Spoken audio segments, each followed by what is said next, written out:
Thanks for joining us from the Ohio AgNet, the voice you know with the news you trust studio, sponsored by BASF, where you can count on the trusted performance of Allevo seed treatment to protect your soybean crop. Under partly cloudy skies, I've got 55 degrees on the barn thermometer. It did cool off nicely overnight. We received one of those $1 million rains last night just after the supper hour, getting about 1.5 inches, and that is exactly what the soybean crop needed as we were in that area of the drought monitor that was the most severe. This quick calendar reminder, the Jackson County Regional Livestock Market will have a bred cow sale with over 120 head today at 6 o'clock p.m. Visit jcrlm.com, your livestock authority. Joining me today is Brandon Kernan. We are at the Ohio Soybean Hometown Tour. We are just outside Upper Sandusky, Ohio at Louis Dreyfus.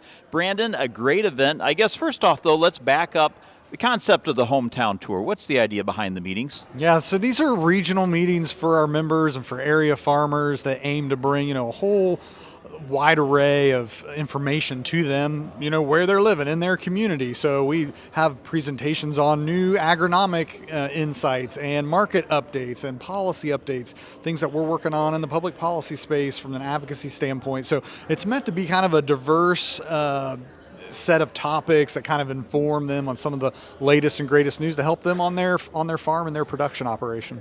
One of the things you shared this morning was a little bit of an update, as well as a economist from the American Soybean Association taking a look at what's going on with renewables and where soy fits into that. Maybe a quick snapshot. What are we looking at currently? Yeah, so we've had some big wins in the public policy space this year. And so Scott Gurlt, the chief economist from American Soybean Association, joined me today and he talked about the economic side and the impact that it's going to have on the marketplace. But if you look at in the One Big Beautiful Bill, the 45Z biofuel production tax credit was extended, and there were some important protections for soybean as a feedstock for biofuels included in that legislation that we had been advocating for to make soybean oil more competitive in that marketplace.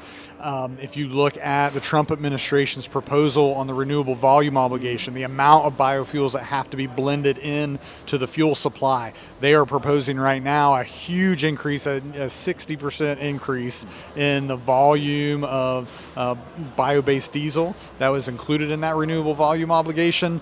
If that comes to fruition, we're talking about a huge impact in the progress that we've really been looking for to help farmers with that market going forward. So that was kind of one of the things that we shared with farmers, is some of the success we've had in the advocacy space.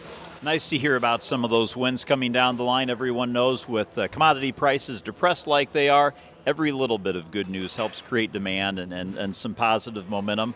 Well, as I mentioned, and you can probably hear in the background, we are at a construction site with Louis Dreyfus. Talk just a little bit about today's meeting and some of the neat aspects of having it on site. Yeah, so we, kind of cool. We're on it. We're literally on a construction site. There's equipment moving around us. There's someone running a saw back here.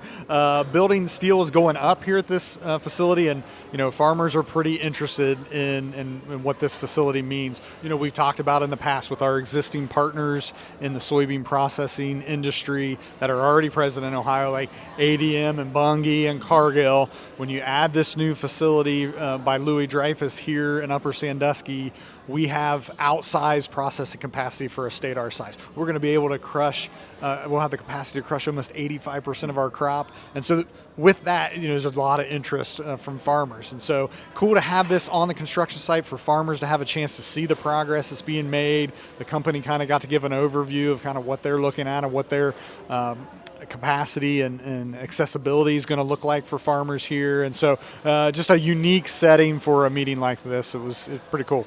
A great event. Again, my guest today is Brandon Kern with the Ohio Soybean Association. Brandon, thanks for your time today. Anytime. Let's get a check now on that Friday morning weather forecast brought to us by Seed Consultants. Simply better performance. Online at seedconsultants.com. A dry and pleasant weekend setting up. I'm Chief Meteorologist Ryan Martin with a look at that Ohio Ag Weather Update. Here's what's going on after the frontal boundary came through yesterday. Gave us a little bit of rain across the state. Wasn't the best coverage out there, but it was moisture nonetheless. So if you got it, be happy. If you didn't, Be sad, but we've got more chances in the forecast. We are going to settle in for a fully dry holiday weekend, though, today through Labor Day. Monday, we expect sunshine and blue sky. Cooler temperatures today, tomorrow, and into Sunday. Temperatures moderating next Monday. The warming continues into Tuesday and Wednesday of next week. I think it gives a little bit of instability Tuesday that could trigger a few pop-up scattered showers over south and southwestern parts of the state. Very minor coverage.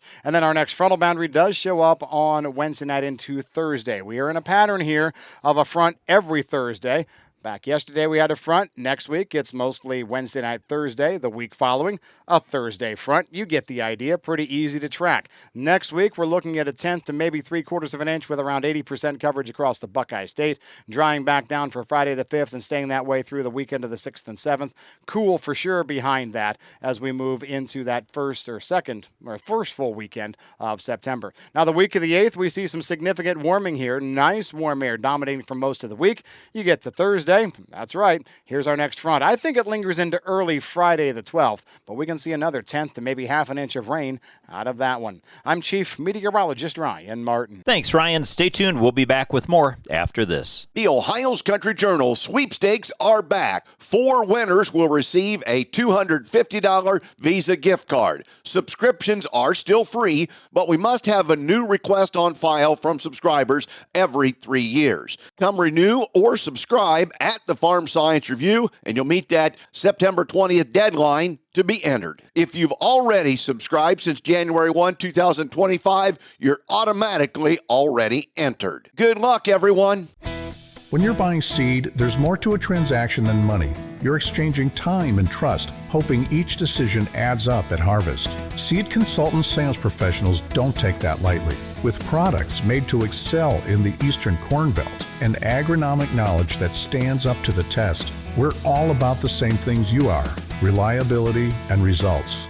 Buy into a better seed experience. Visit seedconsultants.com to view our corn and soybean lineup.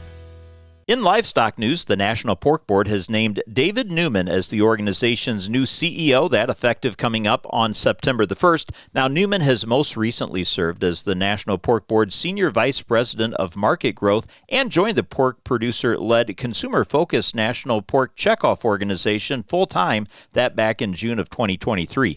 Now, Newman and his family own and operate Newman Family Farms based in Myrtle, Missouri. He says it's a privilege to work on behalf of pork producers. We make a flavorful, nutritious product that is beloved by millions of people across the globe. Producers can be proud of that and the work their checkoff is doing to drive demand with new generations of consumers, ensure we have a healthy swine herd, and help the industry anticipate and adapt to change. I'm honored to be named CEO of the National Pork Board and continue serving pork producers and the industry in an even greater capacity moving forward. Now, Newman served on the National Pork Board of Directors, including 2 terms as president in 2020 and 2021. He received a doctorate in meat and animal science from North Dakota State University. He served as a faculty there and at Arkansas State University, doing work in the meat science programs and focusing on meat quality in his swine research. Now, a committee was appointed in April by the National Pork Board to conduct a CEO search after the previous CEO, Bill Evans, stepped down from the position. Evan now serves as the South Dakota Commissioner of the Governor's Office of Economic Development Board. Gordon Spronk, a Minnesota pig farmer, swine veterinarian, and National Pork Board president, said that David is no stranger to the pork industry. He's proven himself to be leadership-oriented, producer-focused, and outcomes-driven when it comes to ensuring the pork industry is addressing the challenges and opportunities ahead of us. Spronk stressed that the board of directors is confident in Newman's leadership abilities and that the staff will continue to do great work to deliver on the goals of the strategic plan. Newman also serves on the U.S. Meat Export Federation Executive Committee. U.S. Meat Export Federation President and CEO Dan Halstrom said in a statement that the National Pork Board has made an outstanding choice, and USMEF congratulates Dr. Newman on his appointment. U.S. Meat Export Federation has had numerous opportunities to work with Dr. Newman in his mini pork industry leadership roles, so we know firsthand the expertise and experience he'll bring to the role. Changing directions just slightly now, looking at the cattle complex, there's been a lot of things going on about the rally in this complex the past year. that no one would have expected back in January if you'd boldly proclaimed that choice box beef prices were going to go from $325.24 a hundredweight to $413.17 a hundredweight, gaining $85.93 in a matter of 8 months. No one would have believed you. Or if you'd have said that the CME feeder cattle index was going to rally $77.49 per hundredweight over the course of 8 months, everyone would have also gasped at the audacity of such a statement. But that's exactly what has happened, with both points 100% true, and the market showing no sign of slowing down. The obvious leads to the next questions would be then, where do things go from here, especially when we look at the feeder cattle complex? Now, some thoughts to consider. First of all, with the U.S. seeing its first case of New World screwworm domestically in a human, it's not likely the border will be open anytime soon. Another thing to keep in mind is that when producers do begin to hold back heifers for herd expansion, that would also drive feeder cattle prices higher. So while those earlier claims may have seemed a little bit ridiculous, who knows where things will go from here. Stay tuned. We'll be back to take a look at the markets after this. Attention construction pros. Purple Wave Auction brings quality equipment to your fingertips. Join our bi-weekly online auctions featuring dozers, excavators, loaders, and more. We provide detailed listings, photos, and seller contact info. Inspect online or in person. With our no reserve policy, every item sells to the highest bidder. Visit purplewave.com today and see why informed builders choose Purple Wave. Transparent processes, real deals, your next great purchase awaits. purplewave.com. Well, as we go into the Labor Day weekend, probably one of the biggest county fair weekends of the year, as we take a look at all the different fairs that are currently going on. Looking at the schedule right now, the Noble County Fair is going on in Caldwell, the Morrow County Fair in Mount Gilead, the Hancock County Fair is running currently in Findlay, as well as the Richwood Independent Fair, that's down in Union County, the Stark County Fair in Canton.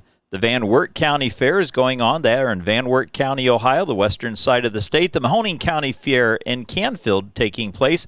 The Geauga County Fair, that is in Burton. The Fulton County Fair actually starts today, and tomorrow, the Washington County Fair. So a lot of opportunities to take in a county fair all weekend long. It's time now for today's market analysis, brought to you by the Louis Dreyfus Company. Excited to be building the newest state-of-the-art soybean crush facility in Upper Sandusky, Ohio. Call 574-566-2113 for information on soybean marketing to LDC. A mixed bag of activity in the Thursday trade. However, at the end of the day, all that mattered was the fact on the close, we were mostly higher. I did not think we would see that coming. Where did we see weakness yesterday? Bean oil and bean meal. Oil was down. I think it's still this RVO reallocation. Are they or aren't they going to reallocate any of the still valid SREs that were talked about in the last round out of the administration? So I think that's what hit bean oil. Beans themselves just running into a lackluster set of conditions here. World demand continues to be the number one talking point. But let's kind of work through what we saw yesterday. Corn futures, let's start there. Tested support yesterday down at 403 on the December. Bounced nicely off of it to finish at 410. However, not a second close below the 20-day moving average. That would be helpful. If we would have done it, a second close yesterday below that level would have been deemed chart bearish, so we staved that off a little bit here. U.S. farmers stepping up cash corn sales across the Delta and the far southern Midwest. Yields are exceeding expectations. The break in corn should be cash-led as the market prepares for an expanding record-large Midwest corn harvest. U.S. and world wheat futures fell to fresh contract lows yesterday, but just like corn, what did we do? Bounced off of it a little bit. December wheat trading back up and finishing at 529, which was within a stone's throw of the high on the day.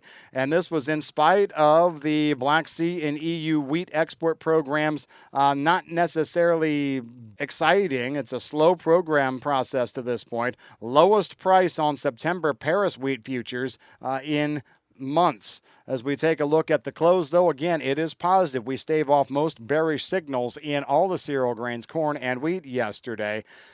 Reasons?